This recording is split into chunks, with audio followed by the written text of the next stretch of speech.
Siguiendo con esta Casa No es Hotel, dialogando con Edgar Ramírez. Eduardo, quería preguntarte, ¿cómo ves hoy el movimiento obrero actual? Es una situación bastante interesante, porque luego de lo que decíamos, de lo que pasó el 85, que más o menos había decretado la muerte de la minería en Bolivia, es como que sí hay un momento de readecuación de la economía, entramos al neoliberalismo, pero en la medida que pasan los años, hay tanto una readecuación en la minería y la conformación de las cooperativas,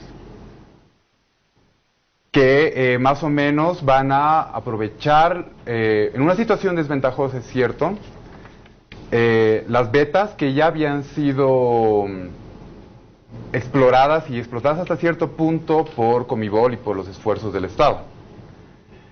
Pero también hay una reorganización de las empresas transnacionales que, aunque no eran tan importantes como fueron antes del neoliberalismo, mantuvieron una importante ganancia. Cuando viene el actual boom de precios, la situación de las transnacionales es muy ventajosa. Actualmente uno ve la situación de impuestos que se tienen, por ejemplo, en hidrocarburos, y las empresas pagan algo que es importante para el país. Sin duda son de los ingresos más importantes que tienen. Pero cuando vemos estos impuestos en la minería, tenemos una situación diferente. De algún modo es como que todavía manejamos el código minero del neoliberalismo. Y es una de las cosas que hay que trabajar. Sin embargo, tenemos el problema que las fuerzas políticas, los trabajadores que podrían apuntalar la construcción de un código minero que sirva a este Estado plurinacional, están divididos. Tenemos por un lado a los asalariados que se han mantenido trabajando para el Estado, también asalariados en privadas, y tenemos cooperativistas que con el boom de los precios han sido completamente beneficiados. De tal modo, hemos llegado a situaciones de tensión, de división del movimiento minero, como lo que se vio en Huanuni, lo que pasó en Colquiri también, donde intereses sectoriales se sobreponen al conjunto de los intereses de los trabajadores. Y me parecía interesante que, dando una revisada en la biblioteca, me encontré justamente con un diagnóstico de don Edgar, en el que decía que la deformación del movimiento minero se daría en la medida en que los mineros pacten con el capital y se haga primar lo sectorial por encima de la reivindicación social de conjunto como mineros y como país. Entonces, hoy hay todo un conjunto de tareas para devolverle el peso a la lucha minera, pero hay que superar las divisiones que tenemos entre asalariados y cooperativistas, pero al mismo tiempo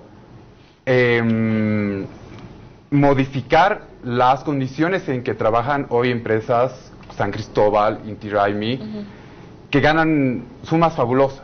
Es cierto, pagan impuestos, el Estado y el país se benefician con eso, pero es un modelo todavía muy beneficioso para las transnacionales. Al respecto, don Edgar, sobre lo que comentaba Eduardo en cuanto a la nueva regulación minera, etcétera, cuéntenos sobre esta evaluación a la que hacía referencia. Yo creo que en este momento la minería aún está, yo diría, funcionando como querían las transnacionales, el neoliberalismo. Habló de tributación, y si nosotros vemos no los montos de tributación, sino los porcentajes, vamos a encontrarlos muy cercanos a las de Patiño. No a las después del 52. El 52 para adelante el sector estatal aportó un promedio del 28% de del valor neto de su exportación. En algunos años en los que se cargó muchas obligaciones al sector estatal minero, llegó esa tributación inclusive al 58%. En este momento el promedio es el 5%, el 7% en unos y el 1% en uno de los sectores. El 1% es menos de lo que pagaba Patiño, el 3%. Y en esa ley que se está elaborando ahora, ha habido una batalla campal. Desde luego uno de los sectores defiende su 1%. Y los otros reclamaron de que ese sea el promedio. Y como si fuera un gran triunfo, pusieron 1%. Si nosotros en un estado revolucionario, en un proceso de cambio, vamos a tributar menos que Patiño, ¿en qué estamos? Y en mi opinión, mientras no resolvamos los problemas de la minería boliviana, corremos el riesgo de quedarnos con el pan quemado en la puerta del horno, porque resulta que no todo es estratégico en la economía, sino aquello del cual depende lo fundamental, en este caso la reconstrucción económica del país. Y en esto yo soy totalmente sincero y digo con claridad, papel bol no es lo mismo que hablar de YPFB. La leche pil no es igual que hablar de minería. Y en este caso tenemos grandes dificultades ya con hidrocarburos. El presidente de YPFB nos ha anunciado que las reservas probadas nos alcanzarán para un determinado tiempo más y ellos tendrán que seguir explotando, pero recuerden, no sé si han leído el artículo que escribe Fidel cuando muere Mandela, y allá se refiere a los hidrocarburos. Y él dice que oficialmente los países exportadores de petróleo, los grandes como Kuwait, Venezuela, etcétera, calculan que no tienen sino para 50 años más los recursos hidrocarburíferos, no las reservas, sino los recursos. Y si hablamos de recursos en Bolivia, mineros, nosotros tenemos recursos mineros para 300, 400 o inclusive 500 años. Ahora, es otra cosa que nosotros no tenemos que explotarlos como hasta este momento y exportarlos como materia prima, como tierra inclusive en algunos casos. Habrá que ir a las otras etapas y hacer de que la explotación de estos recursos conviertan a nuestro país en un país industrializado y que pueda tener una base de sustentabilidad de largo aliento. Si no hacemos eso, yo pienso que estaremos haciendo lo que quería el Goni, pintándolo un poquito de rojo, pero haciendo lo que quería el Goni. Y por esa razón, yo pienso que hay que darle importancia a este sector, una importancia prioritaria, porque de ella dependerá la posibilidad de desarrollo a futuro en el país. Gracias, don Edgar. Pasando a otra faceta, pero muy importante e interesante dentro de su vida, usted es custodio de los archivos mineros. De hecho, en la biografía se mostraba, los ha defendido, impulsado que estos se preserven. ¿Qué obras usted considera fundamentales para ser leídas por el movimiento obrero actual? Eso es difícil de hablar, ¿no? Me dice, soy custodio de los archivos y qué obras debo aconsejar. Es como si diría, este abogado es bueno, este otro también es bueno, y a cuál de los dos abogados los ponemos para que haga una neurocirugía. ¿No? En todo caso yo tendría que decir que documentos.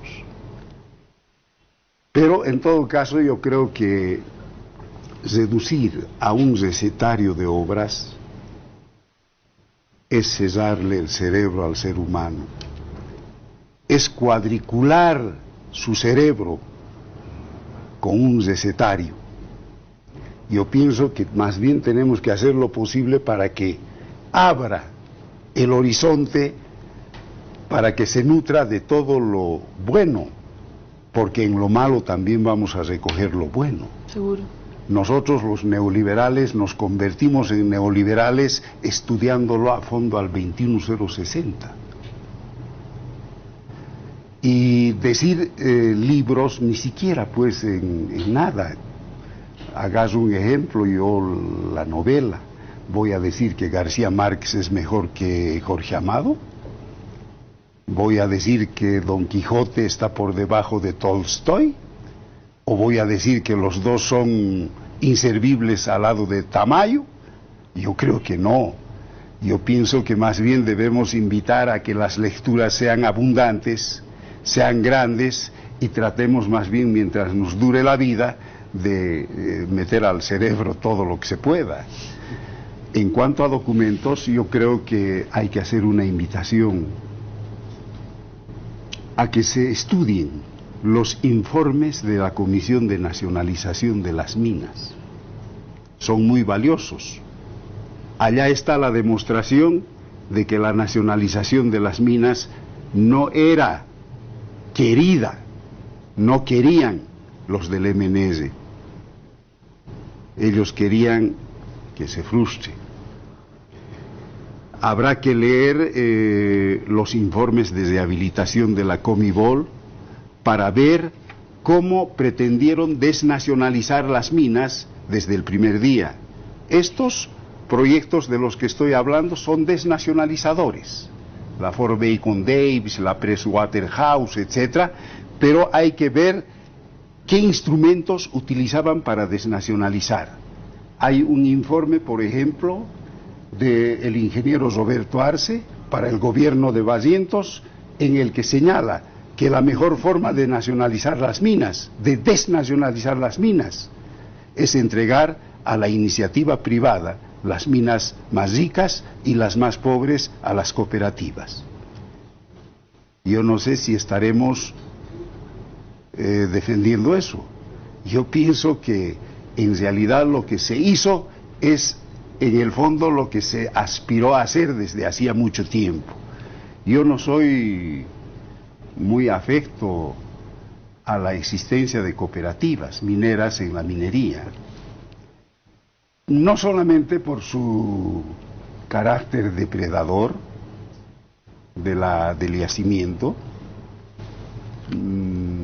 sino porque yo creo que es una de las formas empresariales que ha acuñado el neoliberalismo en todo este tiempo. Ha informalizado el comercio, nos ha hecho la Uyustus, ha informalizado la minería, nos ha hecho a las cooperativas mineras, y en este caso yo puedo poner a varios de testigos en el Cerro de Potosí de cuántos de esos, y un porcentaje altísimo, no tienen derechos sociales, derecho a la vacación, al aguinaldo, al retiro, a la salud, a la escuela, al transporte, a nada. Y yo no sé si eso es bueno, yo creo que no, y por eso creo que esto debe acabar.